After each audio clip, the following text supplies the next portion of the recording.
Still remember first time I met Lance, definitely an out-of-the-box thinker, and always kind of had all these different crazy ideas. Every Friday, Lance would come in just on his own time and work on his own little project, and slowly we started hearing more about it. He created experimental penguins back in 2000. He had these big blobby-looking penguins kind of walking around and talking to each other, and that was kind of all they did on a white screen. I had this ambitious idea to build a massive multiplayer snowball war game.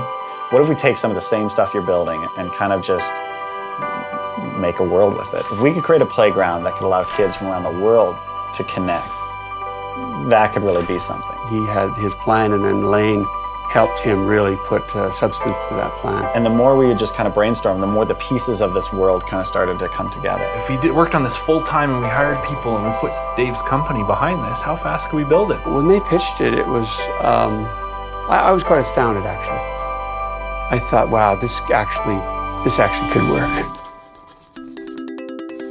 By late 2004, early 2005, created Penguin Chat 3 as a test for Club Penguin. Penguin Chat 3 was us trying to progress the game and progress the experience. And I'm sure we would have done Penguin Chat 4, Penguin Chat 5, you know, as long as but we knew that we eventually had to move it from being this mini game to being its own thing. Club Penguin wasn't known as Club Penguin to the kids for a while. It was the big update. Because we didn't have a name for it.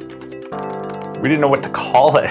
Lots of different things were talked about. You know, do we do Penguin World? Do we do Penguin Land? We didn't want to call it Penguin Chat because it wasn't a chat anymore. It was a full world with items and places and mini games. So we wanted to call it something bigger. What if we kind of take this idea of a club and like a community, and that's all the stuff that we're trying to create here. Why don't we just call it Club Penguin? I'll pick this up and check this out. We asked everybody that was playing Penguin Chat 3 to come on over and test out this new Club Penguin. We finally posted to the blog, you know. We're excited to announce the Club Penguin beta test. A beta test is simply just have everybody play on it and see if we can find all the bugs. So Lance came to me and said, hey, we need to test the servers. We need to figure out how many people we can cram onto these things. So we decided, let's throw a party. All the creators of Club Penguin at the time would show up to celebrate kind of the end of the beta process and the road towards launching the full version. And that's really kind of where the whole party thing began for Club Penguin. Beta testing was fun in that way, in that it was, exploring this new continent of the internet and what are we doing, how big is this going to be? When we launched Club Penguin, we never expected it to be as big as it became. No one had ever done something like Club Penguin before. We had to really make up a lot of our own rules. It wasn't like, let's go try and do X, Y, and Z. It's like, let's just try stuff. Our job is not to come up with every idea out there.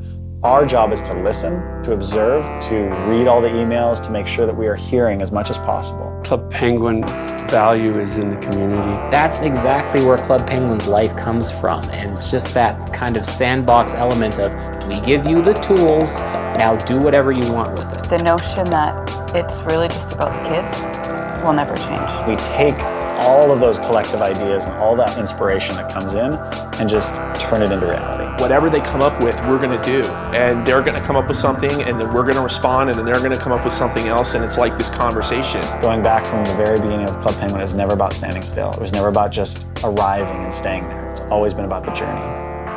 And so now, we're getting ready to unveil the next leg of the journey. And that's something that's pretty exciting.